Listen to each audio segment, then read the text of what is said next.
Irmãos queridos, uma boa noite. Vamos lá para Gálatas, capítulo 1, versos 4 e 5. Gálatas, capítulo 1, versos 4 e 5.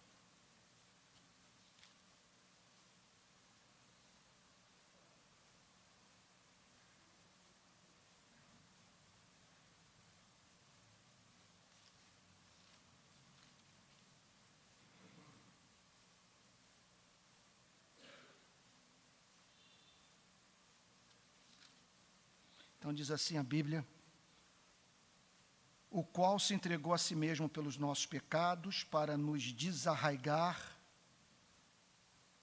deste mundo perverso, segundo a vontade de Deus, do nosso Deus e Pai, a quem seja a glória pelos séculos dos séculos. Amém. Irmãos, no verso 3, que analisamos na semana passada, o apóstolo Paulo havia falado sobre a fonte e a natureza da salvação. Qual é a fonte da salvação? De onde provém a salvação? Qual é a origem da salvação? Qual é a base, o fundamento da salvação? É a graça. E, como resultado dessa graça, a paz, que é essa suavidade de alma, que é a consciência protegida dos ataques da lei, do diabo, do inferno, da religião, de Moisés, com Cristo reinando. E a consciência completamente pacificada em razão da obra sacrificial de nosso Senhor e Salvador Jesus Cristo na cruz. No verso 4, o apóstolo Paulo fala sobre a manifestação histórica da graça, sem a qual o homem jamais teria paz. Observe que ele não fala sobre um perdão baseado no amor, mas no perdão baseado no sacrifício expiatório. Isso é muito importante de ser frisado, porque muitas vezes nós podemos, até mesmo num tom piegas, falar do amor de Deus, que somos salvos pelo amor de Deus, somos salvos pela bondade divina, pela sua graça, mas nenhum desses vocábulos, nenhuma dessas virtudes, nenhum desses atributos no Novo Testamento é dissociado da morte de Jesus Cristo. Nós não somos salvos porque Deus é gracioso. Nós somos salvos porque Ele é gracioso e na sua graça enviou Jesus Cristo para cumprir a lei no nosso lugar e morrer por você e por mim. Então, de uma certa forma, entendam, é uma heresia falar que somos salvos pelo amor divino sem conectarmos esse amor à pessoa de Jesus Cristo. Por isso que é certo dizer que o cristianismo depende da história, daquilo que aconteceu no espaço e no tempo. O cristianismo não se trata da apresentação de ideias, tão somente, de doutrina. O cristianismo depende, para sobreviver, de fatos históricos, especialmente aqueles que se relacionam à vida de Jesus. Então o texto diz, no versículo 4, que ele se entregou a si mesmo pelos nossos pecados, o que significa que sem esse sacrifício não haveria perdão. Então surge uma questão central numa hora como essa, quando você se depara com essa declaração, o qual entregou-se a si mesmo pelos nossos pecados. Na verdade, me permitam fazer aqui uma digressão, isso aqui é o fundamento de toda a ética cristã. Ele entregou-se a si mesmo pelos nossos pecados. Em conexão a isso, nós somos chamados para morrer para esta vida, a fim de que pessoas encontrem a Deus através dessa renúncia radical. Contudo, a verdade precípua dessa passagem é mais de natureza soteriológica do que de natureza ética.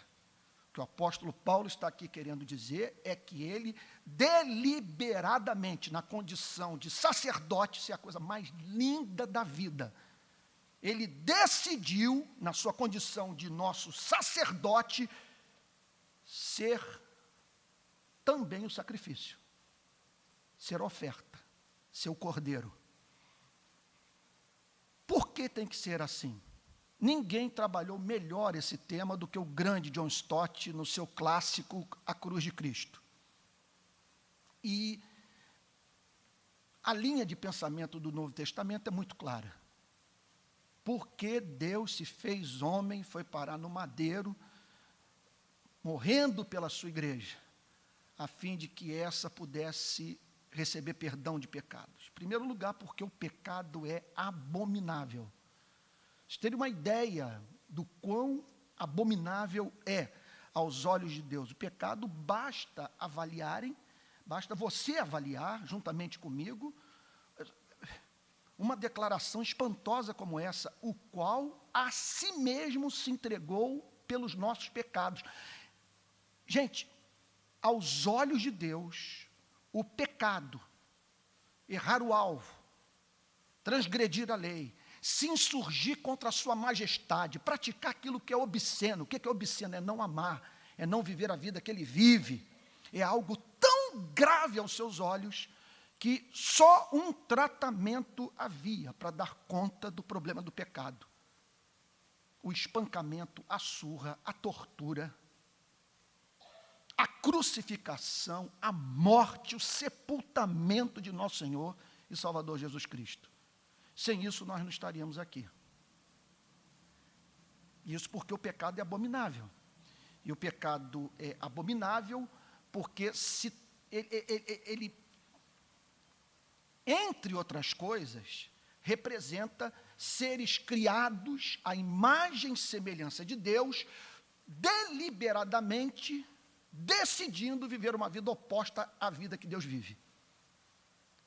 E que é conhecida por nós, no Novo Testamento, de uma forma toda especial, na revelação que ele faz da comunhão que existe entre as pessoas da Trindade. Nesse amor entre o Pai, o Filho e o Espírito Santo.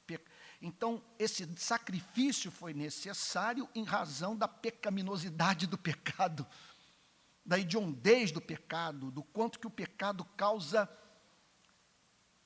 repulsa ao coração de Deus. Agora, é claro que em conexão a isso entra a antropologia do Antigo e do Novo Testamento e todo o conceito bíblico de responsabilidade do homem. É interessante a esquizofrenia da nossa sociedade, especialmente de alguns setores da classe média. A gente vê presente, especialmente nas redes sociais, basta você ler os comentários dos leitores dos grandes jornais da cidade, quando o assunto é crime, percebe-se uma ênfase bastante severa em lei e ordem, que nós precisamos resgatar o primado da lei, que nós precisamos de uma polícia mais presente, que prenda, ou que mate, e com as mãos desatadas para poder fazer com que para nos socorrer, nos livrando das ameaças às nossas vidas, nossa família, a ordem social, por aí vai. E é claro que essa é uma resposta da imagem e semelhança de Deus que nós carregamos a um fato sociológico como esse, o crime. Agora, é interessante, contudo, como que quando nós vamos para o divã, nos dirigimos completamente abertos à ideia de sermos, na terapia, inocentados de todas as nossas iniquidades. Com um terapeuta praticamente eliminando de nossas vidas o conceito de responsabilidade humana. Não estou dizendo que é isso que acontece em todos os casos. Mas esse é o procedimento em muitos em muitas terapias às quais pessoas têm submetido, sabe, e das quais saem apenas com uma grande lição: eu não sou responsável pelo que eu faço, afinal de contas, aquilo que eu sou é resultado das experiências vividas na primeira infância. E quando você soma isso, o relativismo ético dos nossos dias, o relativismo filosófico, surge então esse ser que não é responsável por nada e que se sente livre para colocar Deus no banco dos réus, como disse C.S. Lewis, God in the dock. Pois bem, só que a Bíblia afirma que o homem é responsável. A Bíblia ensina o conceito de responsabilidade diminuída. Mas a Bíblia não elimina a responsabilidade humana. Foi o que aconteceu semana passada comigo em Copacabana. Eu estava indo para uma arena, levando 2 garotos de uma favela. Eu havia recebido 12 ingressos do Comitê Olímpico da Suíça e decidi levar alguns rapazes da favela Mandela para eles terem uma experiência na Arena Olímpica, lá de Copacabana, assistindo uma partida de vôlei de praia. No caminho, vi um tumulto na Nossa Senhora de Copacabana, perto da Paula Freitas. Era um garoto imobilizado por um golpe de jiu-jitsu e uma multidão ao seu redor. Então, saltei do carro, num ímpeto, eu passei por entre a multidão, me dirigi para o rapaz, e é interessante a experiência que eu tive, que para mim não foi nada fácil. E até agora estou pedindo a Deus graça para discerni-la, porque eu me vi inicialmente movido por um instinto jornalístico, movido pelo lado do ativista social, fui com a câmera filmando a multidão, os insultos, corta a cabeça dele, corta o braço, pega a enxada, mata ele, e aí eu vim com a câmera, botei a câmera no rosto do menino. Quando eu ponho a câmera no rosto dele, ele vira-se para mim e diz: por favor, faz uma oração por mim. Aí eu desligo, e na verdade eu deixei de colher um material impressionante, porque se fosse gravado tudo o que eu ouvi, o que senhoras, pessoas de idade me disseram, aí eu me agachei, invoquei o nome de Jesus, orei por ele, e o chamei a fazer um pacto comigo ali. E ele imobilizado, ele entregar a vida a Jesus e largar o crime e tirar todas as lições possíveis e imagináveis daquela experiência. Peguei todo o material gravado, e mandei tudo para o Jornal Dia, para uma amiga jornalista de nome Inês. Inês, vê esse material aí, vê se dá para o Dia publicar. E o Dia publicou. Não queiram ler o que os leitores disseram do jornal, os comentários que foram feitos ao meu respeito. Aí eu falei: isso não pode ficar assim. Eu tenho que conhecer a origem desse rapaz. E consegui chegar à mãe dele. Fui a Santíssimo. Conheci a avó, conheci a tia que o criou, e tomei conhecimento do fato de que a mãe é alcoólatra, sofre de depressão severa, desempregada, todos vivem na casa da avó, cuja a pensão mantém a filha, os 2 netos e mais um filho também que me parece que não trabalha. A filha chegou esses dias em casa cheia de hematoma por ter levado uma surra de um traficante. E o menino, garoto de 17 anos, com uma ficha preenchida no supermercado pedindo emprego, que até agora não respondeu o apelo que ele fez. E com a sua escola em greve. Então, não há mínima dúvida que uma é a responsabilidade desse menor, outra é a responsabilidade daquelas pessoas que ali na Nossa Senhora de Copacabana pediram para que fosse cortada a cabeça de um adolescente pobre que havia roubado um celular. Agora, eliminar a responsabilidade humana é você solapar algumas das principais doutrinas do Novo Testamento, especialmente essa que nós estamos analisando, que é a doutrina da expiação.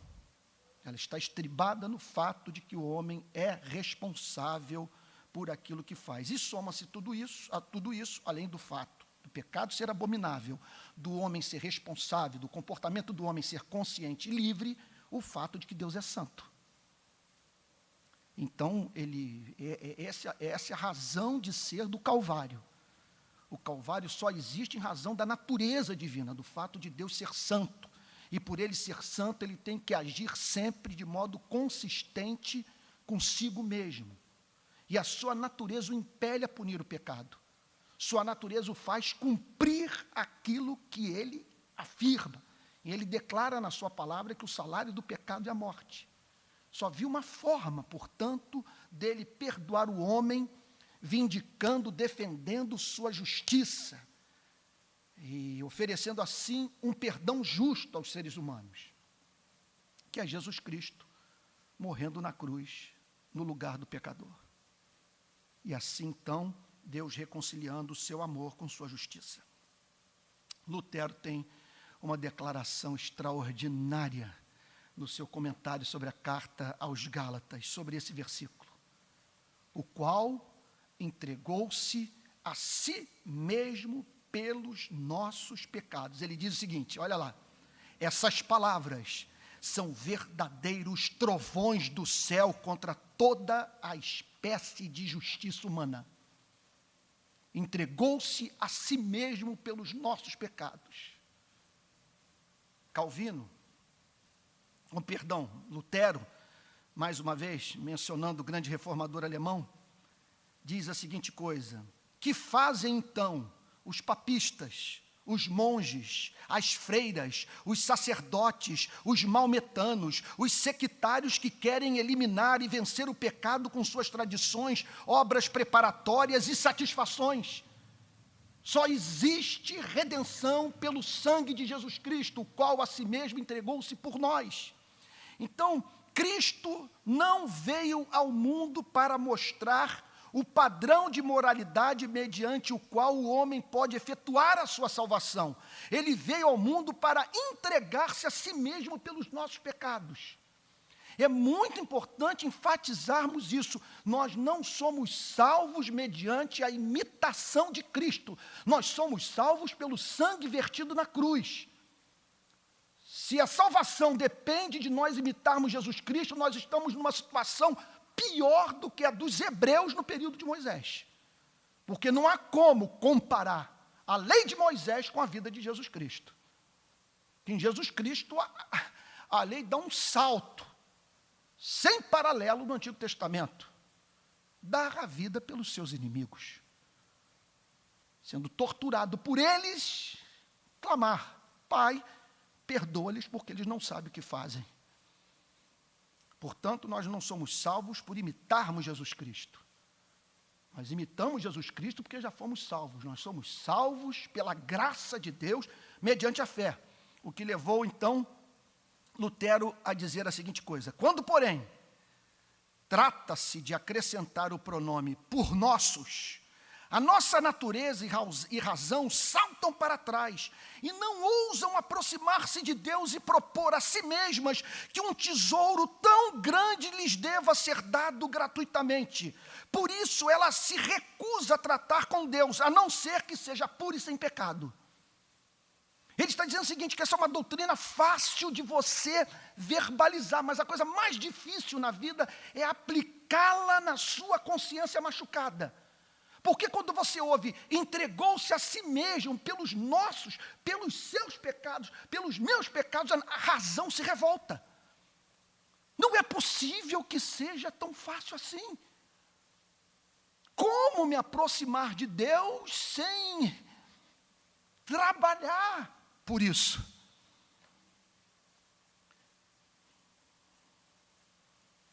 Gente, o que eu li hoje, que eu reli hoje, me preparando para essa pregação, é digno de ser compartilhado com a igreja que Jesus Cristo comprou com o seu próprio sangue. É um negócio maravilhoso. Nunca ninguém falou sobre a graça de Deus com Martim Lutero. Olha o que ele diz. Levar, pois, as palavras de Paulo a sério e considerá-las verdadeiras é o principal dos conhecimentos e a verdadeira sabedoria cristã. O que ele está dizendo é o seguinte, que a verdadeira malandragem cristã é quando o diabo se levanta, mostrando a lei para você, você confiar nas palavras de Paulo, o qual entregou-se a si mesmo pelos nossos pecados. O que ele está dizendo é o seguinte, aí está a essência da sabedoria cristã. Nas crises de consciência, quando a lei os bofeteia, quando pessoas se levantam para falar da sua vida pregressa, você dizer, Jesus Cristo morreu no Calvário por mim, estou casado com Ele, Ele herdou as minhas dívidas e eu herdei a sua riqueza infinita. Levar, pois, as palavras de Paulo a sério e considerá-las verdadeiras é o principal dos conhecimentos e a verdadeira sabedoria cristã, a saber, que Cristo foi entregue à morte, não por causa de nossa justiça ou santidade, mas por causa dos nossos pecados, que são reais, grandes, muitos e, de fato, infinitos e invencíveis. Aprende aqui de Paulo a crer que Cristo não foi entregue por pecados fictícios ou pintados, mas verdadeiros, não por pecados pequenos, mas por pecados extremamente graves, não por um ou outro pecado, mas por todos, não por pecados vencidos, porque nenhum homem também, nenhum anjo pode vencer o mínimo pecado, mas por pecados invencíveis. Aí, no seu estilo inconfundível, ele diz a seguinte coisa, ó perverso e santo Satanás, por que me queres fazer santo e exigir justiça de mim, quando não tenho nada além de pecados que são reais e gravíssimos, não fictícios ou vazios? O diabo é um artífice tão esperto que até de minhas obras e da minha justiça pode fazer o maior pecado. É quando depois de você realizar assim uma façanha de boa obra, ele bater nos seus ombros e dizer, está arrebentando, hein? Não há mínima dúvida que suas orações têm de ser ouvidas. E Lutero prossegue também dizendo, olha que declaração, presta atenção, quando o diabo nos acusa e diz, tu és pecador, estás condenado, podemos responder-lhe, já que dizes que sou pecador, que eu quero então ser justo e salvo. Sensacional. Podemos responder, já que dizes que sou pecador, então eu quero ser justo e salvo. Não, pelo contrário, retruca o diabo, serás condenado. Não, digo eu, recorro a Cristo, que a si mesmo se entregou pelos meus pecados. Nada conseguirás contra mim pelo fato de colocar na minha frente o tamanho do meu pecado para apavorar-me e conduzir-me à tristeza, à infidelidade, ao desespero, ao ódio, ao desprezo de Deus e à blasfêmia. Não vem com esse papo, você não vai me jogar contra Deus. Você pode me caluniar, levantar as maiores verdades sobre a minha vida. Eu estou vestido de Cristo. Você não vai me fazer ter raiva de Deus. Você não vai me fazer me relacionar com Deus, que é o juiz da minha vida, e não meu Pai de misericórdia, que enviou o seu único filho para fazer propiciação pelos meus pecados. Essa é a reforma. Isso aqui é a essência da reforma protestante, a essência do Evangelho. E ele diz, portanto, ele aqui falando de um diálogo dele com o diabo, portanto, quando me chamas de pecador, não me apavoras, mas, sobremodo, me consolas. Porque ele se lembrava de Jesus Cristo, do seu sacrifício na cruz. Agora veja isso aqui é poesia, olha só. Todo aquele que não se despoja da lembrança do pecado, mas a conserva e se atormenta com seus próprios pensamentos, e quer tomar medidas por sua própria conta, ou esperar por muito tempo até que sua consciência se acalme, esperar por muito tempo até que sua consciência se acalme, infalivelmente cairá nos laços que Satanás armou para apanhar os homens, perder-se-á em tristeza e, enfim, será vencido deploravelmente, pois o diabo não cessa de acusar a consciência. Aquela serpente astuta sabe perfeitamente apresentar a Jesus Cristo, nosso mediador e salvador, como legislador, juiz e condenador. Ele está dizendo o seguinte, que a suprema obra de Satanás em nossas vidas é apresentar apenas um lado de Cristo. Apresentar o Cristo leão, mas nunca fazer você ter contato com o Cristo cordeiro. Se você conheceu o Cristo cordeiro, você escapou das garras dele. Porque a cabeça de ponte, o que faz com que você se boicote, pratique idiotices, não consiga dormir bem, não ore com liberdade, não adore com alegria, é a culpa. É a esperança de você, pelo seu suor, chamar a atenção da divindade, fazer Deus finalmente o amar. Contra essa tentação, devemos usar esse versículo 4 que ele está dizendo. Devemos usar as palavras de Paulo, com as quais ele, apropriada e distintamente, define a Cristo desse modo. Ele está dizendo o seguinte, essa aqui, do versículo 4, essa é a definição de Cristo, o qual entregou-se a si mesmo pelos nossos pecados. Olha que a conclusão que ele chega. Contra essa tentação, qual tentação? De você só ver Jesus Cristo como legislador, como juiz, como condenador. Contra essa tentação, devemos usar as palavras de Paulo, com as quais ele, apropriada e distintamente, define a Cristo desse modo. Cristo é o Filho de Deus e da Virgem, entregue e morto pelos nossos pecados. Se o diabo trouxer alguma outra definição de Cristo, deves dizer, a definição e o objeto da definição são falsos, por isso não aceito esta definição. Eu só conheço o Cristo que entregou-se a si mesmo pelos nossos pecados. Pois Cristo, diz Lutero, deveras não é um algoz, mas o propiciador pelos pecados de todo mundo. Mas apreende a verdadeira definição dele, a saber, que Cristo, Filho de Deus e da Virgem, é uma pessoa que não aterroriza. Olha que lindo, gente. Olha que lindo. Aí eu fico pensando, quantas igrejas hoje, então, podem ser consideradas protestantes à luz de uma declaração como essa? Olha só.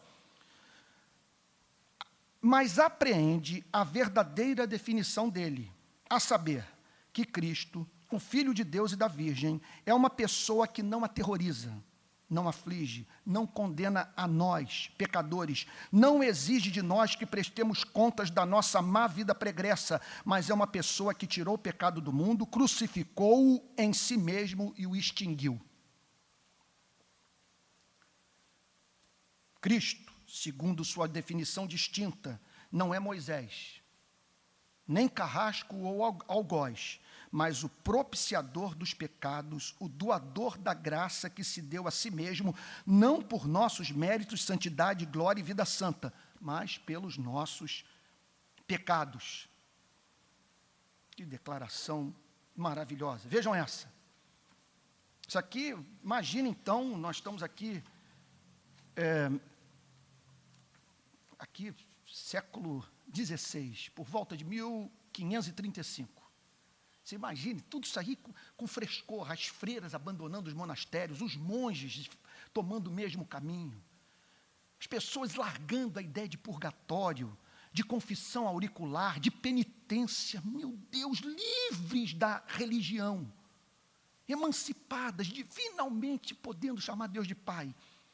E nesse cenário ele prega, mas confessar que Jesus é o nosso Salvador, que Ele morreu pelos nossos pecados, nos conflitos, é de todas as coisas a mais difícil. Ele está dizendo que essa doutrina é uma doutrina difícil de você aplicar. Aquilo que digo por experiência própria. Ele está falando da experiência dele no mosteiro, de anos e anos tentando fazer Deus sorrir para ele. Aquilo que digo por experiência própria, pois conheço os ardis do diabo, que não apenas costuma inchar a lei, a fim de nos aterrorizar, mas também sabe fazer de uma varinha muitas e grandes vigas, isto é, de um não pecado faz o inferno. Ele é, na verdade, um admirável artífice em agravar o pecado e em inchar a consciência com a prática de boas obras. Ele também costuma aterrorizar-nos com a própria pessoa do mediador, na qual se transforma. E de súbito, abalando o nosso coração com uma passagem da Escritura ou com uma palavra de Cristo, se nos apresenta de tal maneira como se fosse o próprio Cristo. Ele está dizendo o seguinte, que a suprema obra de Satanás nas nossas vidas é se aproximar de nós vestido de Cristo. Só que um Cristo severo. Cristo que não nos dá descanso. Um Cristo que nos faz ter raiva de Deus, vontade de blasfemar. Desse modo, iludidos por Satanás, perdemos a tão doce imagem de Cristo, como sacerdote e mediador, e o receamos, não menos que Satanás. Quer dizer, é uma obra do diabo na vida do crente que o leva a ter por Cristo a mesma espécie de temor que ele tem de Satanás. Faz o homem, portanto, confundir Cristo com o diabo. John Stott diz a seguinte coisa sobre essa passagem: a morte de Jesus Cristo não foi primordialmente uma demonstração de amor, nem um exemplo de heroísmo, mas sim um sacrifício pelo pecado. Então, ele não morreu para nos deixar um grande exemplo. Ele não morreu para, através da sua morte, amolecer o nosso coração. E assim, então, nos mover a buscarmos a nossa salvação pelos nossos méritos, através dos nossos esforços. A sua morte foi uma morte propiciatória, foi uma morte para aplacar a ira de Deus.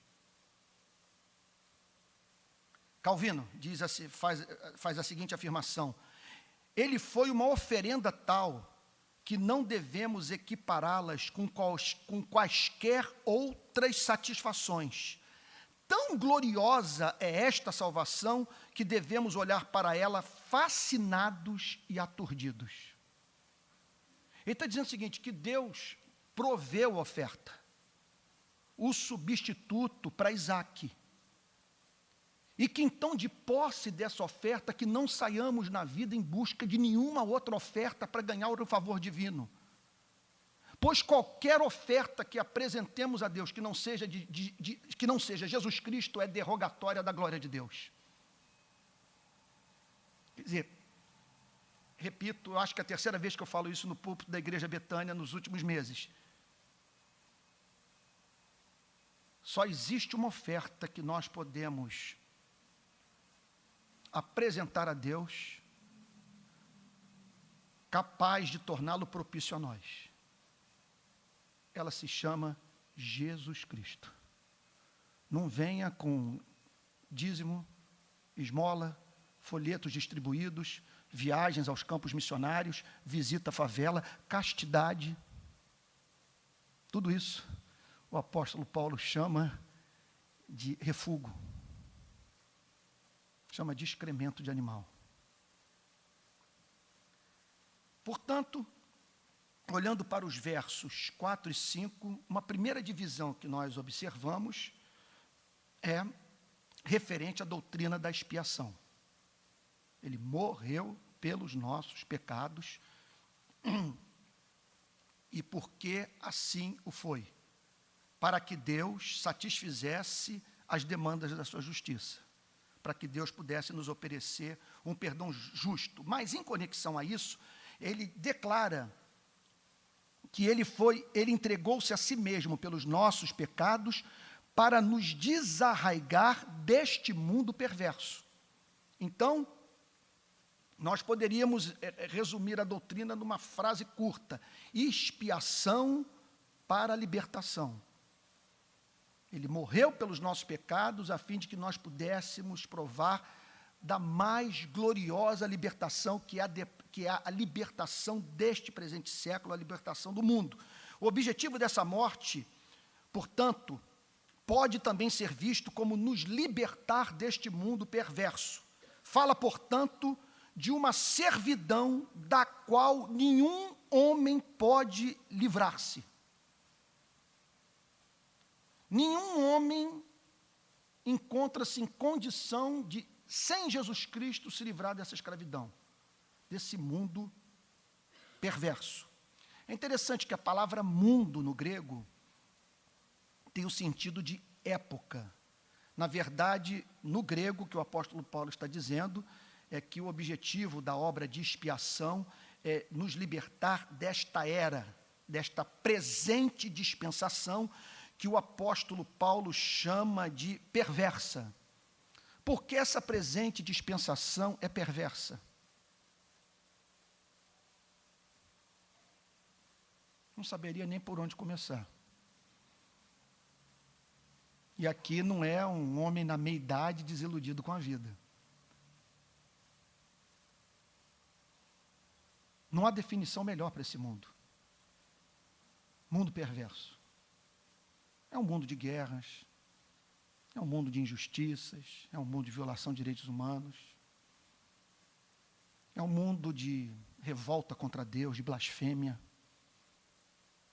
é um mundo de loucura. Eu nunca vou entender um sujeito, por exemplo, ler um existencialista francês, alemão, ler Nietzsche. E ele, com entusiasmo, dizer para os seus amigos que entendeu, lendo Nietzsche, que Deus está morto. Que significa ele ri da sua desgraça. Ele ri da sua miséria. Ele ri da sua desesperança.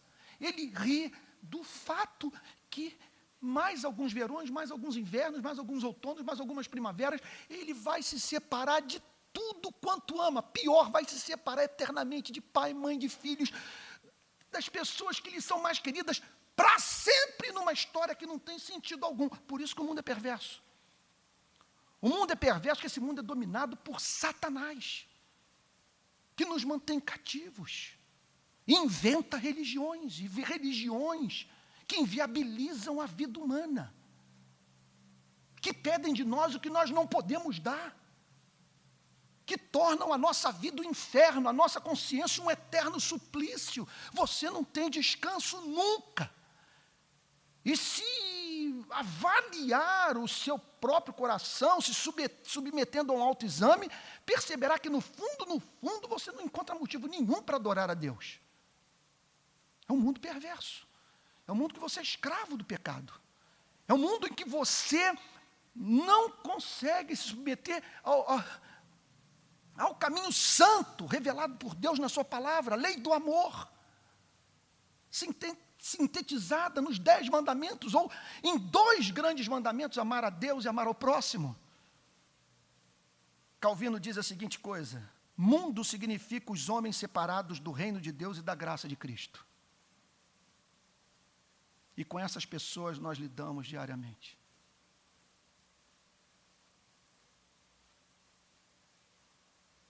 Embora eu não seja uma pessoa desiludida com a vida, nos últimos meses eu estou precisando de muita graça para lidar com a tristeza, com as desilusões, com as frustrações.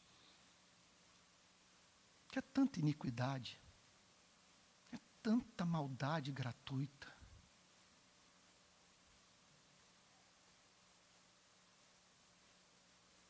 Durante os Jogos Olímpicos, eu vi 2 crianças brincando no esgoto. Na comunidade onde eu trabalho, uma avó e uma neta foram atropeladas por um trem, estraçalhadas, por cortarem o caminho que eu mesmo uso, todos nós usamos, membros aqui da Igreja Betânia, pastor Tel já esteve lá conosco desse caminho, que é o caminho que leva a Dom Helder Câmara, a principal avenida que corta a favela Jacarezinho. A avó e a neta passam por um buraco que fizeram num muro e não percebem que o trem está vindo. Meu Deus, a cidade que conseguiu abrir um metrô ligando a Zona Sul, a Barra da Tijuca, por baixo, meu Deus, daquelas montanhas todas, não pode fazer uma passarela para o pobre ter acesso ao CIEP, que está a 50, 100 metros da comunidade desse buraco. Vocês me perdoem, irmão, será que eu estou neurótico de dizer que esse negócio, isso aqui, é um pouquinho de Brasil, iaiá? Aí você olha para a abertura, a favela linda. Mas entra nos barracos. Você não consegue ficar 30 minutos sem ter vontade de vomitar, tamanho mau cheiro. Outro dia eu entrei em um, eu fugi pela porta de entrada, dizendo, minha senhora, a senhora me perdoe, mas a ratazana subindo aí a sua parede. E aí você fica pensando, meu Deus, o que é a democracia? Qual é o sentido da democracia? Se quando o poder político se une ao poder econômico e à imprensa, sabe, ninguém consegue resistir à sua vontade. Que democracia é essa? Que eles decidiram realizar uma competição esportiva com verba pública sem consultar o povo brasileiro. E é claro, deixaram uma obra maravilhosa, porque caso contrário, teria havido uma convulsão se não houvesse legado de espécie alguma. Mas um legado, gente, num contexto que crianças não têm acesso à educação de qualidade, professores desmotivados, idosos morrendo em fila de hospital. É um mundo perverso. Essa inversão de valores, a celebração, todos aplaudindo, todos celebrando. Eu não conheço um pobre que trocaria creche pela revitalização da zona portuária. Eu não conheço um pobre que trocaria moradia por metrô. Eu não conheço um pobre que trocaria saneamento no Via Ratazana, no berço do seu filho, o esgoto subindo pelo assoalho, por BRT.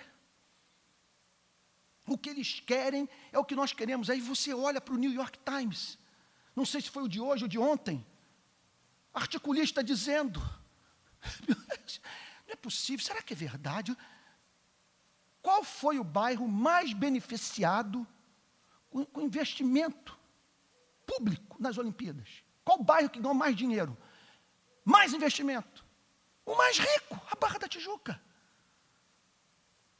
Então, é um mundo perverso. Como é que pode aquele atentado em Alepo, na Síria? A foto daquela criança não amolece o coração de nenhum terrorista. Que mundo é esse, então? Mundo significa os homens separados do reino de Deus e da graça de Cristo.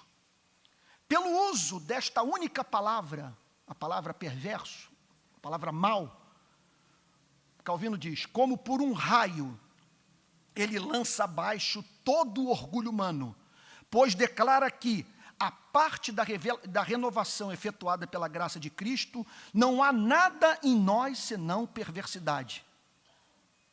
Pertencemos ao mundo, e até que Cristo nos resgate dele, o mundo reina em nós e vivemos nele.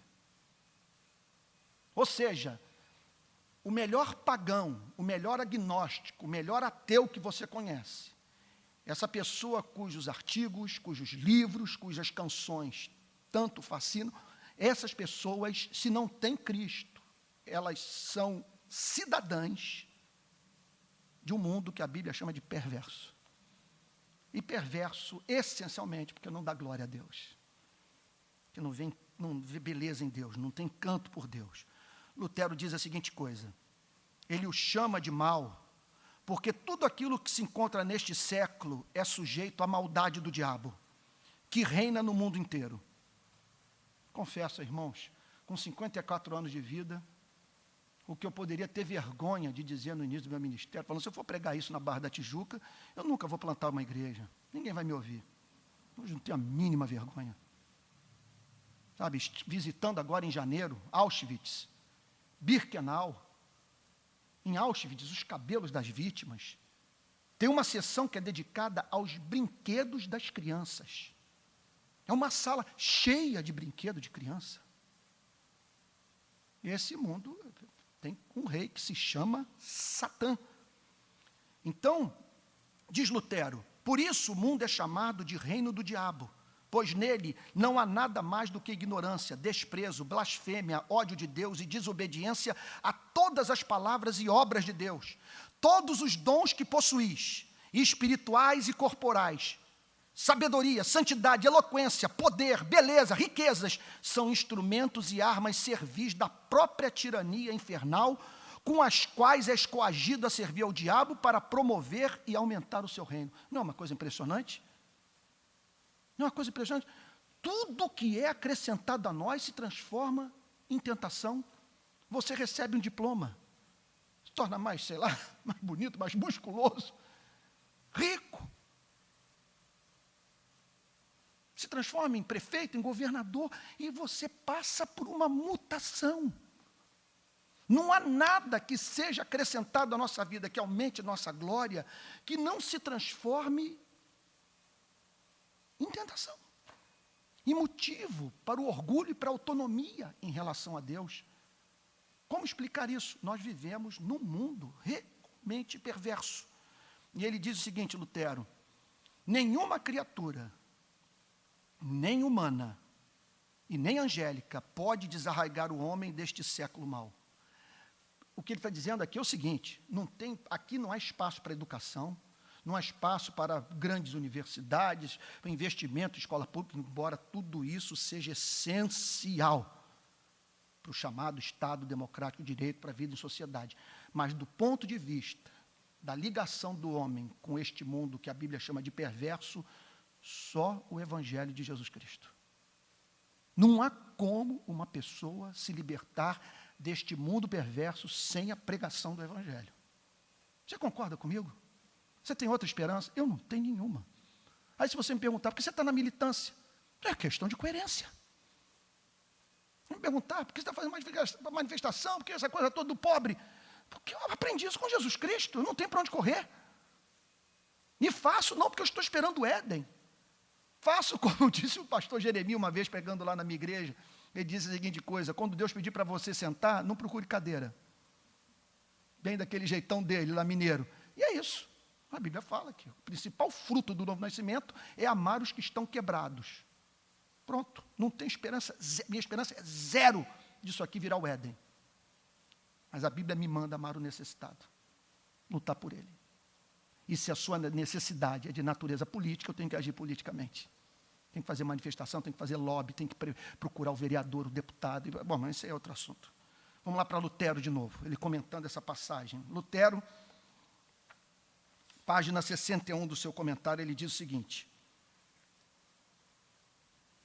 Paulo expõe o argumento dessa epístola que, evidentemente, a graça e Cristo são necessários e que nenhuma criatura, nem humana e nem angélica, pode desarraigar o homem deste século mau.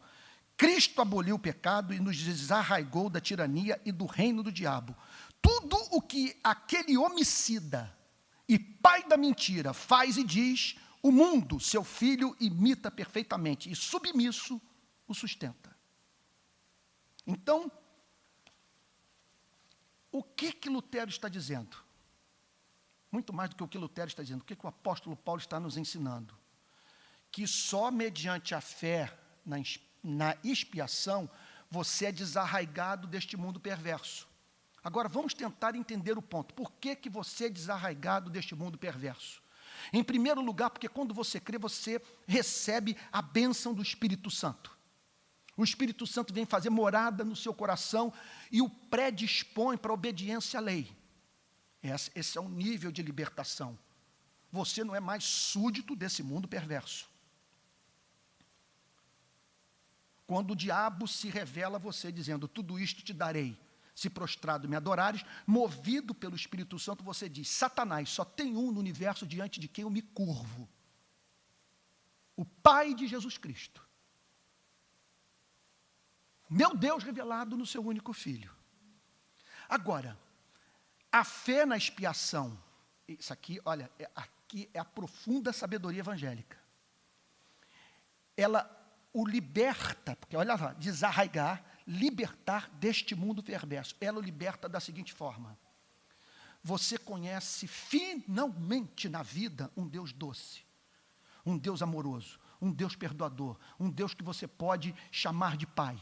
Você olha para as suas iniquidades e vê que todas elas foram tratadas em Jesus Cristo, que Jesus Cristo foi moído, triturado pelas suas transgressões. O que isso faz? Emancipa a sua consciência. A lei não tem acesso mais à consciência humana.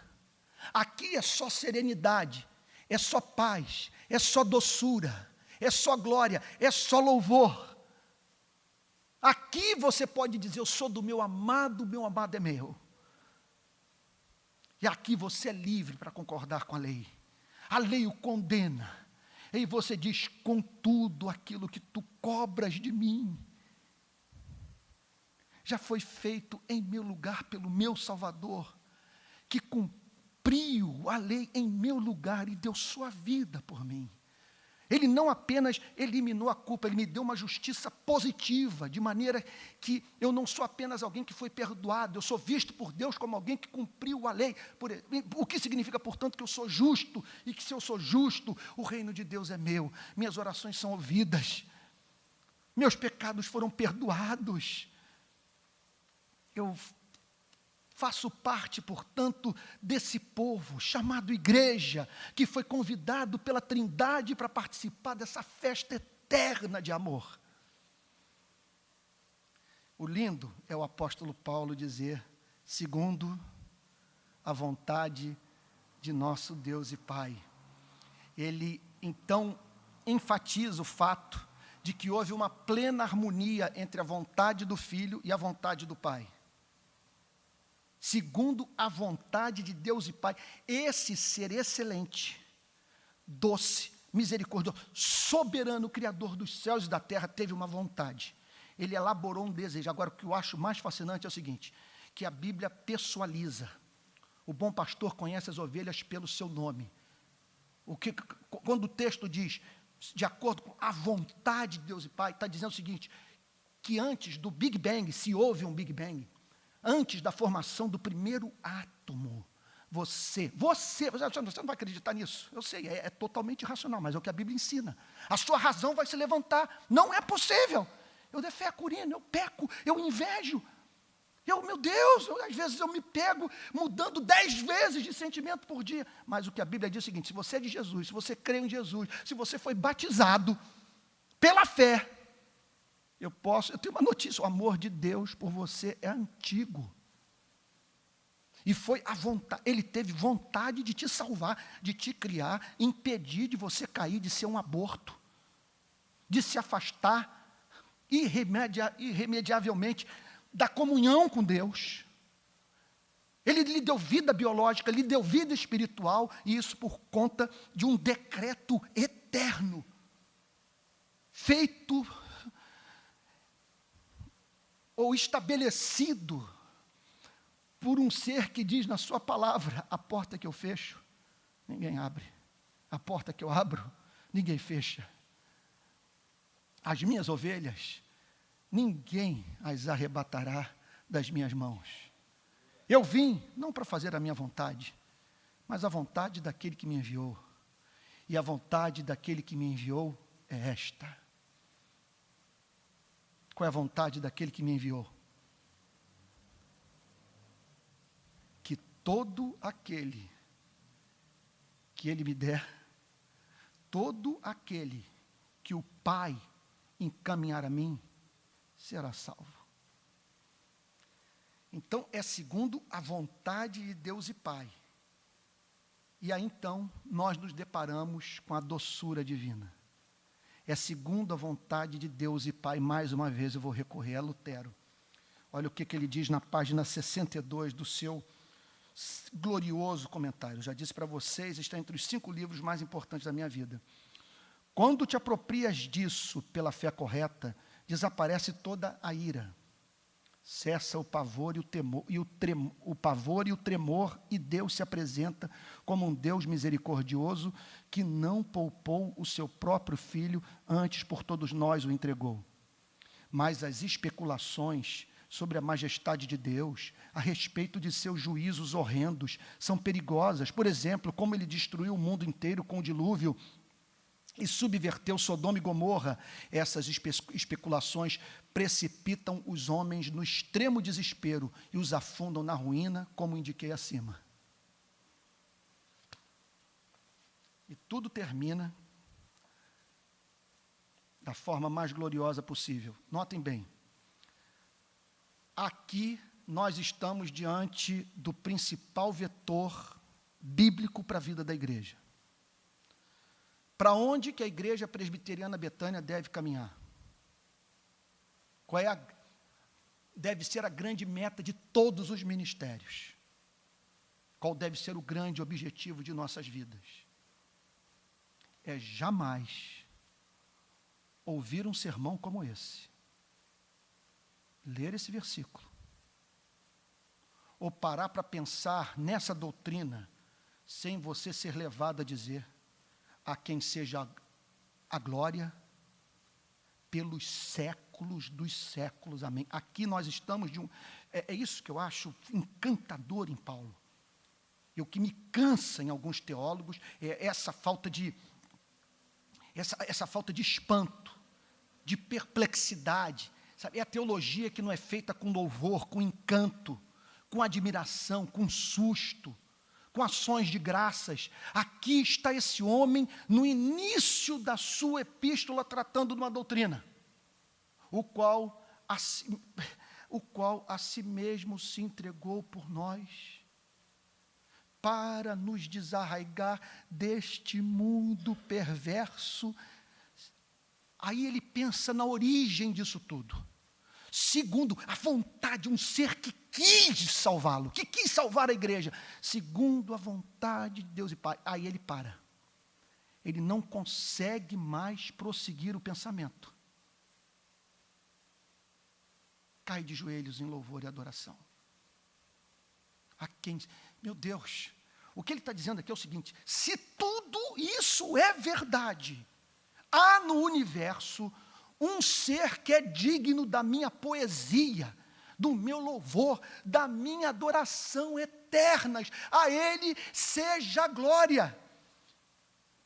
Que pelos séculos dos séculos todas as criaturas racionais o adorem como Deus que amou os que não eram dignos do seu amor, em que enviou Jesus Cristo para morrer pelos pecados do seu povo e desarraigá-lo deste mundo perverso. Deixa eu fazer o teste então, para você saber se você está funcionando bem. É esse o seu sentimento?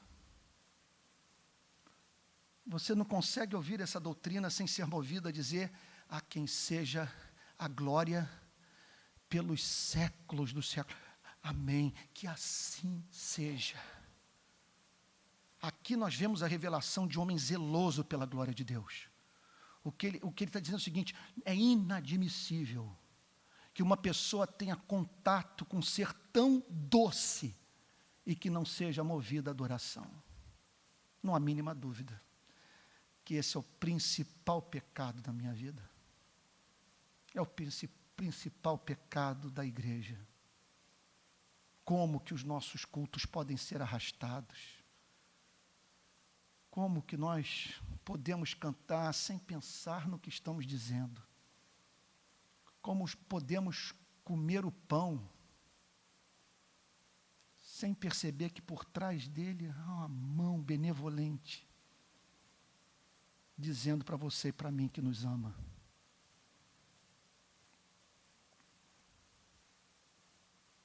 Choramos por tanta coisa na vida, mas como nós não nos comovermos com essa história? O qual a si mesmo se entregou por nós. Não é se entregou para um rebanho, para um gado, sabe? Se entregou por você. Olhou para você e ele viu, interessante, ele, em harmonia com o Pai. Os calvinistas chamam isso de o pacto da redenção, que é alguma coisa anterior ao pacto de Deus com os homens, de perdoar os homens mediante a fé. Há um pacto, essa é a teologia calvinista pura, um pacto antes da criação do universo.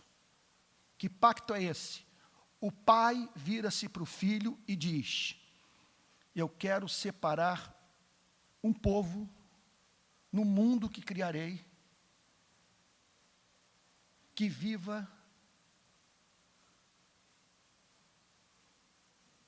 para eternamente se deliciar em mim.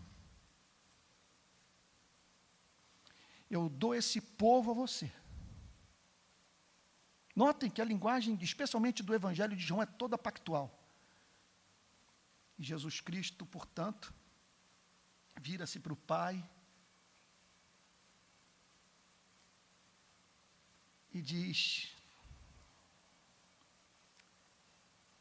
amém para a santa aliança, assumindo o compromisso de cumprir a lei por esse povo e dar sua vida por ele. E por isso, em João 17, nós nos deparamos com essa oração misteriosa.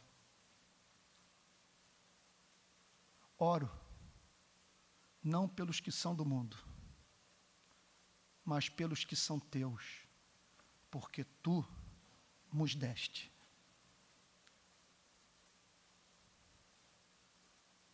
Que tudo isso nos leve a dizer: a quem seja a glória, a exaltação dos seus atributos, o reconhecimento da sua majestade, pelos séculos dos séculos, que eternamente o teu povo, os anjos, arcanjos e querubins, celebrem a tua graça que está em Jesus Cristo, teu único Filho. Que Deus o abençoe, em nome de Jesus.